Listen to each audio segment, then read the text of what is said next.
Hello दोस्तों, कैसे हैं आप लोग। आई होप आप सभी अच्छे होंगे। देखिए, काफ़ी टाइम के बाद हमको वक्त मिला है कि एक लॉन्ग वीडियो बनाई जाए, क्योंकि कुछ कामों के वजह से हम अभी कुछ टाइम पहले से, आपको पता है कि शॉर्ट वीडियोस जैसे 1 मिनट या सिर्फ 2 मिनट की वीडियोस ही अपलोड कर पा रहे थे। उसके लिए हम माफ़ी चाहेंगे। तो आज की हमारी वीडियो है एजिथ्रोमाइसिन टैबलेट, जो कि एक एंटीबायोटिक टैबलेट है।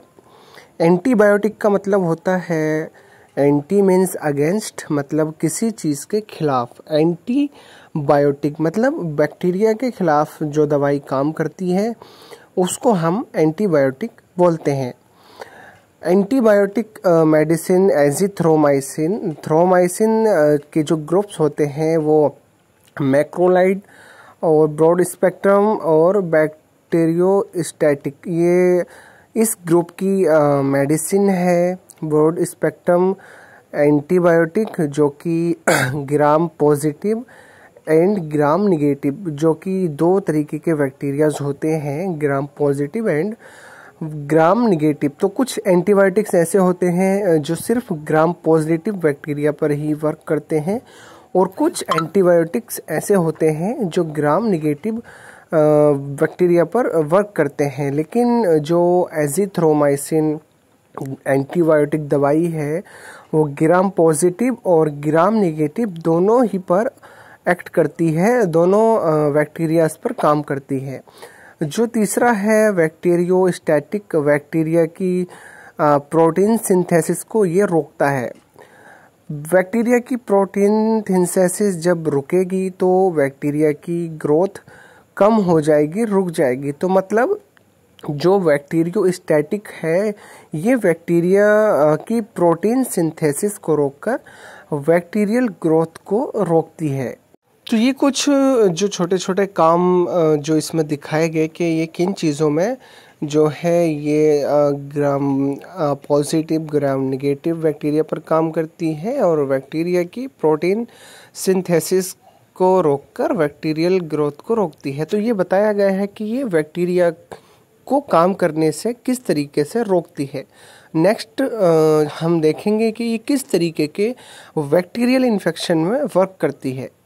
एजिथ्रोमाइसिन, इसके यूजेस हैं जैसे ENT, मतलब ई से ईयर, एन से नोज एंड टी से थ्रोट, मतलब नाक कान गला। ये कान नाक गले के इन्फेक्शन में वर्क करती है, जैसे कि ब्रोंकाइटिस, जो कि हमारे लंग्स की जो ब्रोंकाई होती हैं उसमें सूजन आ जाने पर, जो हमारी ब्रोंकाई में सूजन आने पर वो सिकुड़ जाती हैं, उसको ये उसके वे को क्लियर करती है। क्योंकि जब बैक्टीरियल इन्फेक्शन वहाँ से हटेगा, बैक्टीरिया किल होगा, तो ब्रोंकाई का जो वे है वो क्लियर होगा और पेशेंट को सांस लेने में आसानी होगी।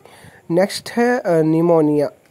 निमोनिया जो कि एक फेफड़ों की बीमारी है, जिसमें पेशेंट को सांस लेने में परेशानी होती है, सांस फूलती है, ऑक्सीजन लेवल गिरता है, कई तरीके की कभी खांसी होती है, कभी कुछ प्रॉब्लम्स होती हैं जो कि फेफड़ों से रिलेटेड होती हैं। नेक्स्ट है ओटाइटिस मीडिया। ओटी मतलब ईयर, आइटिस मतलब इन्फ्लामेशन, मतलब कान का जो इन्फ्लामेशन होता है उसमें भी ये वर्क करती है। और नेक्स्ट है मीडिया। मीडिया का मतलब होता है मिडल पार्ट। कान के मिडल पार्ट के बैक्टीरियल इन्फेक्शन या इन्फ्लामेशन में भी इस दवाई का काफ़ी अच्छा रिजल्ट देखा जाता है। नेक्स्ट है फेरेंजाइटिस। फेरेंजाइटिस मतलब जहाँ पर नोज और माउथ यानी नाक और मुंह के कॉमनली मिलते हैं उस जगह को फेरिंग्स कहते हैं। तो इस जगह के बैक्टीरियल इन्फेक्शन को हम फेरेंजाइटिस, और गले में हमारी टॉन्सिल्स में सूजन आ जाने पर जो बैक्टीरियल इन्फेक्शन के कारण हो सकता है, उसमें भी हम एजिथ्रोमाइसिन का काफ़ी अच्छा रिजल्ट देखते हैं। अगली बात हम डोज की करेंगे, मतलब इस दवाई को हम मरीज़ को कितनी mg पर डे दे सकते हैं। तो सबसे पहले आएगा एडल्ट। एडल्ट मतलब जो मरीज़ 18 साल से ज़्यादा की उम्र के होते हैं उनको हम 500 mg यानी 500 मिलीग्राम OD मतलब दिन में एक बार वंस अ डे मरीज़ को दे सकते हैं। एक दिन का मतलब है 24 घंटे में एक बार 500 mg हम पेशेंट को दे सकते हैं। और अगर 12 साल तक के बच्चे को हम इस दवाई को देना चाहें तो 250 mg यानी 250 मिलीग्राम उसको भी हम वंस अ डे मतलब 24 घंटे में यानी दिन में एक बार दे सकते हैं।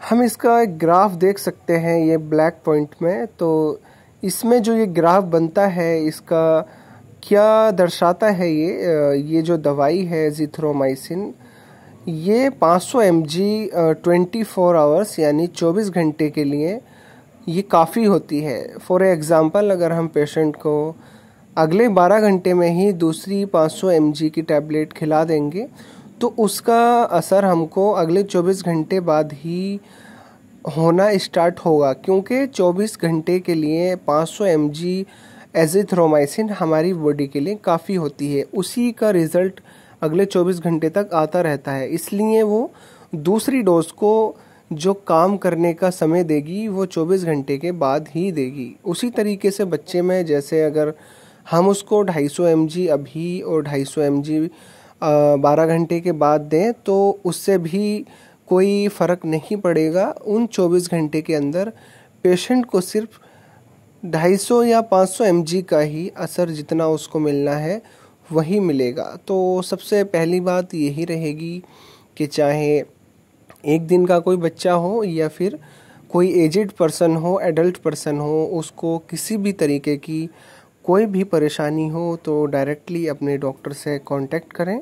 फेसबुक, इंस्टाग्राम, यूट्यूब और किसी भी सोशल मीडिया प्लेटफॉर्म पर किसी भी दवाई की वीडियो को देखकर अपने पेशेंट को वहाँ से दवाई नहीं खिलाएं, क्योंकि यहाँ पर वीडियो सिर्फ इन्फॉर्मेशन और नॉलेज को इम्प्रूव करने के लिए अपलोड की जाती हैं, ना कि किसी को एडवाइस करने के लिए। तो प्लीज़ रिक्वेस्ट रहेगी कि सबसे पहले अपने डॉक्टर से एडवाइस लें, उसी के बाद कोई भी छोटी या बड़ी दवाई यूज़ करें, क्योंकि एक छोटी सी गोली भी जान लेने का कारण बन सकती है। तो अगर आपको वीडियो अच्छी लगी हो वीडियो को लाइक करें और अपने करीबी फ्रेंड्स जो कि मेडिकल लाइन से कनेक्शन रखते हैं, कांटेक्ट रखते हैं, उन तक शेयर करें। और ऐसी ही अच्छी और छोटी बड़ी वीडियोस के लिए हमारे चैनल को सब्सक्राइब करें। मिलते हैं बहुत जल्द किसी अच्छे टॉपिक पर नेक्स्ट वीडियो में। बने रहिए हमारे साथ। Thanks for watching.